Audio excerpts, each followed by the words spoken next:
এই জুলাইয়ে আগস্টের আন্দোলনে আমাদের ছাত্র দলের 460 জন নেতা কর্মী আত্মহত্যা দিয়েছে। বিএনপি পরিবারের 460 জন। আমরা এখন থেকে কথা কম বলে কাজ বেশি করার চেষ্টা করব। এখানে প্র্যাকটিস গুলো ভিন্ন ভিন্ন আঙ্গিকে আমরা শুরু করেছি। সেই প্র্যাকটিস গুলো আমাদেরকে পরিবর্তন করতে হবে। মাননীয় প্রধানমন্ত্রীর নির্দেশ, উনি যেভাবে সকাল থেকে রাত্র গভীর রাত পর্যন্ত অফিস করেন এবং সারা বাংলাদেশের প্রতিটি সেক্টরকে তিনি মনিটরিং করেন, এবং একটাই কথা, সময় কম নিয়ে কথা বলতে হবে এবং কাজের দিকে মনোযোগী হতে হবে। আজকে ছাত্র দলের বন্ধুদেরকে আমি ধন্যবাদ জানাই, যারা দীর্ঘ 17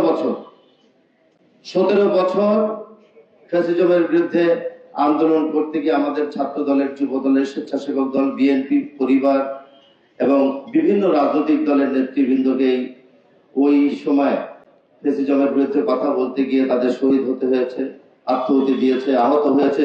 এখনো হাজার হাজার নেতা কর্মীরা বন্ধুত্ব বরণ করছে। আজকে ছাত্র দলের এই অবস্থান একদিনে তৈরি হয়নি। আজকে ছাত্র দল একটা ভালো উদ্যোগ গ্রহণ করেছে। তারা বুঝতে পেরেছে আগে আন্দোলন করেছি, পরিবর্তন হয়েছে দেশে, এখন মাননীয় প্রধানমন্ত্রী জনাব তারেক রহমান এই দেশের রাষ্ট্র পরিচালনার দায়িত্ব নিয়েছে জনগণের খেদমত করার জন্য, জনগণের সেবা করার জন্য। তাই ছাত্র দলের অভিভাবক হিসেবে জনাব তারেক রহমানের নির্দেশনা ছাত্র দল অবশ্যই পুঙ্খানুপুঙ্খানুভাবে পালন করে চলেছে। আমি আজকে এই ছাত্র দলের এই উদ্যোগকে আমি ব্যক্তিগতভাবে এবং দলের পক্ষ থেকে তাদের অত্যন্ত সামনের দিনগুলোকে আমি আরো মঙ্গল কামনা করি এবং তারা এই কাজগুলোকে আস্তে আস্তে ধীরে ধীরে বাস্তবায়নের দিকে নিয়ে যাবে। আমাদের জুলাই মাস, এই মাসটা আগস্ট মাস, জুলাই মাস, সবাই বলি আমরা জুলাই আগস্ট, সবাই বলি জুলাই আগস্ট, এর আগেও অনেক আগস্ট আছে।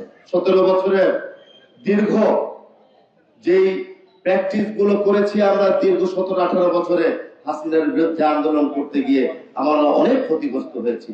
তার ফলশ্রুতিতে তো জুলাই আগস্টের সৃষ্টি হয়েছে। আমরা ছাত্র দলের অনেক নেতা কর্মী শহীদ হয়েছে।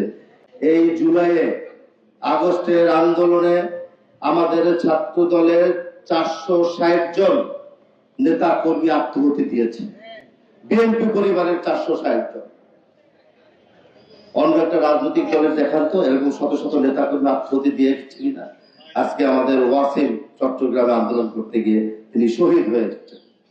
আমরা ছাত্র দলের প্রিয় আইএসটি নেতৃবৃন্দর কাছে আমরা সবাই কৃতজ্ঞ যে একটা ভালো উদ্যোগ নিয়ে তাদেরকে তো আমরা কিছু ফিরিয়ে দিতে পারবো না, তার পরিবারের কাছে আমরা ওয়াসিমকে ফিরিয়ে দিতে পারবো না, কিন্তু ওয়াসিমের জন্য একটা চত্বরের যে উদ্বোধন ঘোষণা করলাম, এই চত্বরটা যাতে সবসময় আমরা রক্ষণাবেক্ষণ করি এবং আইএসটি কলেজের শিক্ষক শিক্ষিকা ছাত্রছাত্রী বন্ধুরা এই চত্বরটাকে একটা সুন্দর আধুনিকায়ন করার জন্য যদি কোনো চেষ্টা করে, সেই ব্যাপারে আমি সহযোগিতা করব।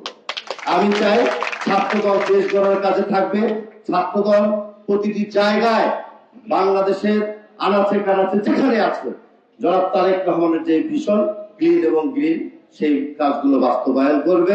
সন্ত্রাস চাঁদামুক্ত একটা ভালো সংগঠন উপহার দিবে।